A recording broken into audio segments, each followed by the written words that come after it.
Imagine a world where no one needs to be forced to obey, where there is no overt censorship, no brutal leaders imposing their will through fear. Instead, people simply don't bother to resist. They're too busy having fun. Sound familiar? That was Aldous Huxley's big idea in Brave New World, a system of domination where no one needs to be coerced, because everyone is numbed by pleasure. The question is, are we already living in that reality? Huxley saw something that few have. While George Orwell in 1984 predicted a future of oppression and total surveillance, Huxley foresaw something more insidious, a world where freedom would not be taken away, but willingly discarded in exchange for pleasure. In his book, Society is Kept Under Control by Soma, a drug that eliminates all suffering or unrest. People do not question, do not rebel, do not seek meaning. They simply live for entertainment, for comfort, for constant hedonism. Artificial happiness becomes the perfect prison. Now look around you. We don't need a chemical to keep us distracted. We dope ourselves with a barrage of daily stimuli. We endlessly scroll through our cell phones, jump from video to video, seek the next hit of dopamine in a like, a series, or an immediate pleasure. Our society is conditioned to avoid discomfort at all costs. The fear of pain has been replaced by the fear of boredom. Suffering is no longer seen as an essential stage of growth, but as something that needs to be immediately numbed. And the problem with that? Without discomfort, there is no evolution. Without questioning, there is no autonomy. The great illusion of constant pleasure is that it does not free us, it chains us. Huxley understood that a people who seek only comfort become easily manipulated. If distraction is enough to keep us occupied, there is no need for repression. Power does not need to watch us if we ourselves choose to live numb. The concept of harmless entertainment becomes the greatest weapon of social control. Does this mean that all forms of pleasure are bad? No. The problem is not pleasure itself, but when it becomes the only purpose. And that is exactly what modern society conditions us to seek. After all, think about what is behind social networks, algorithms, and notifications. There is a reason why you can never stop watching just one more video. There is a reason why you feel increasingly restless when you don't have your cell phone in your hand. The reality is that pleasure can be a form of domination as powerful as any dictatorship. The difference is that, unlike traditional oppression, where the enemy is clearly identified, the prison of pleasure is sneaky. It does not come from an authoritarian leader, but from a system that knows exactly how to exploit their biological weaknesses. The scariest thing? Most people don't even realize they are trapped.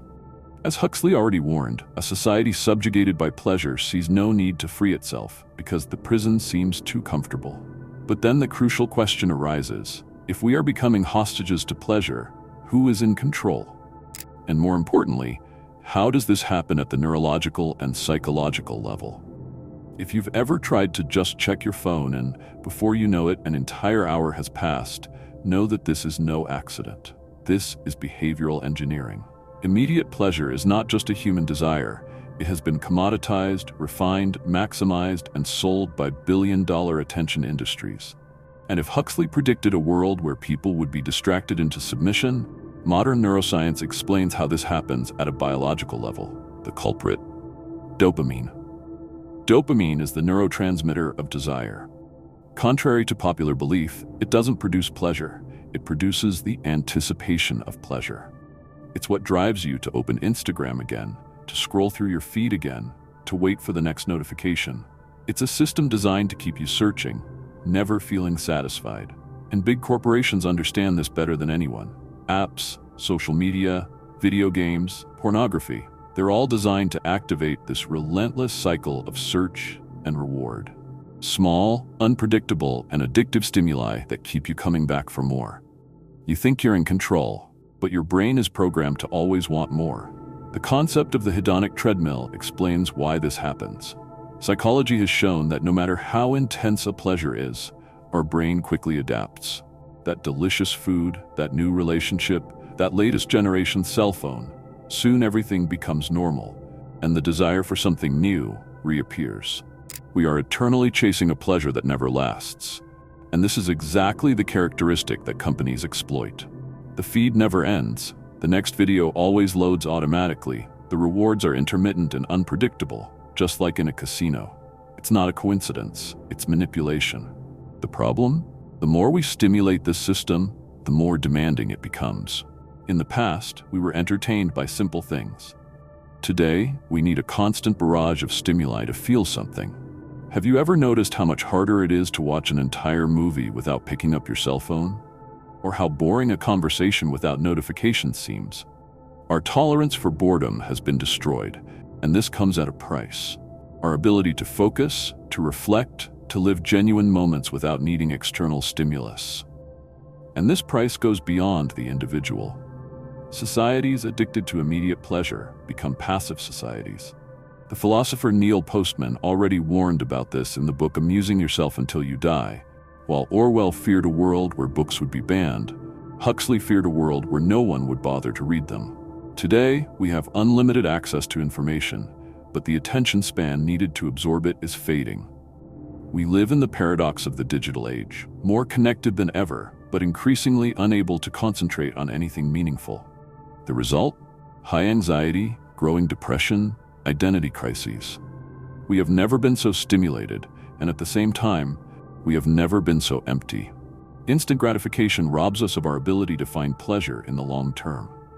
Studies have shown that excessive use of social media and compulsive digital consumption are directly linked to increased dissatisfaction and unhappiness.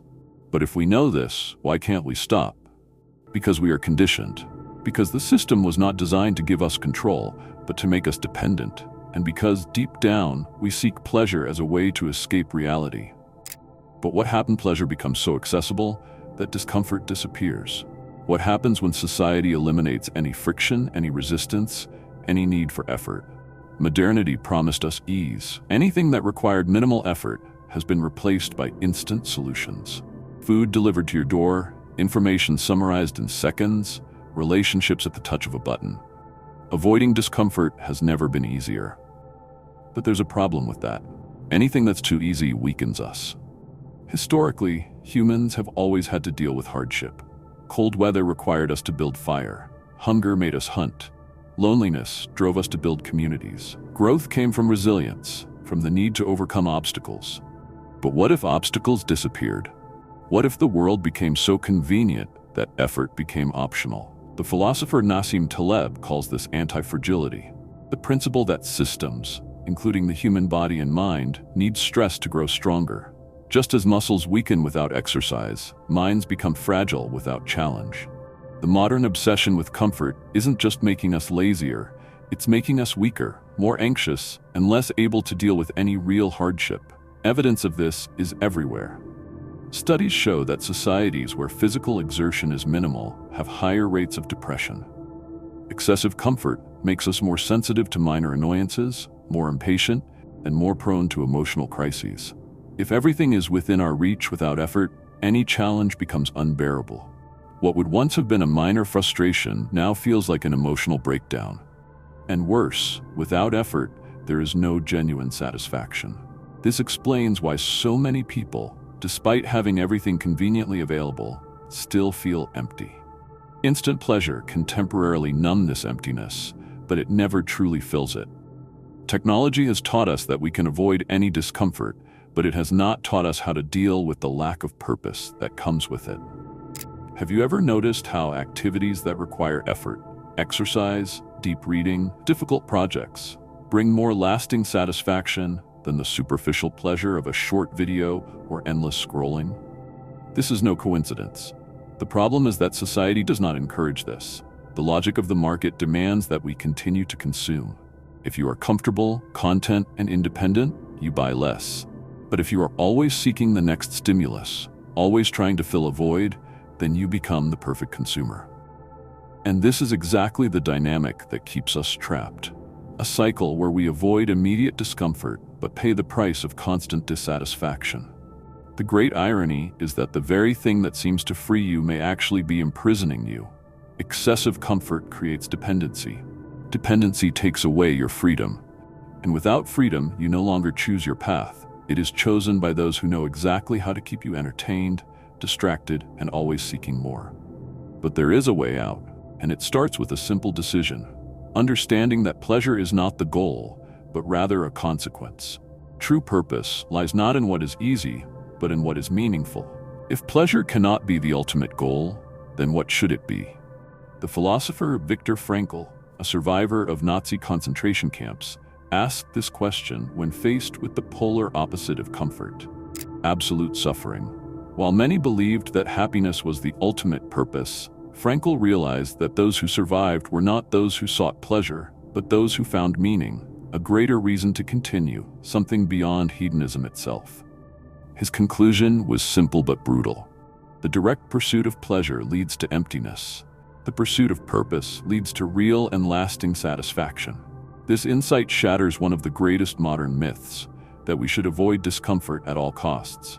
The problem is not pleasure itself, but the obsession with instant gratification without a higher purpose.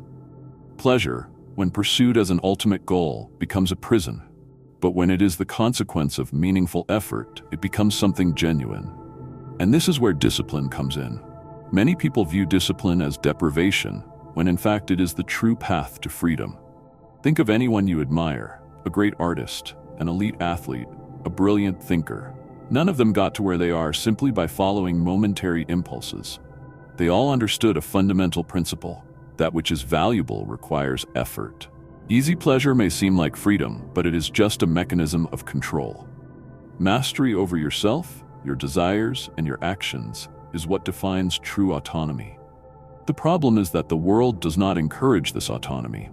Social media, entertainment, consumption, they are all designed to capture your attention and keep you spinning on the wheel of immediate pleasure. But there is a way out. Small habits can begin to reverse this conditioning. Learning to tolerate boredom without seeking distractions, embracing physical and mental challenges that require real effort, setting goals that go beyond the short term. Simple things, but they break the cycle of addiction to instant gratification. Does this mean that we should reject pleasure? No. It means that we must redefine our relationship with it. Pleasure should be a reward, not a goal. It must come as a result of something built, achieved, and not just handed to you on a silver platter by an algorithm designed to keep you dependent. The final question is, do you want to live at the mercy of external stimuli, or do you want to regain control of your own life? The answer lies in what you decide to do now.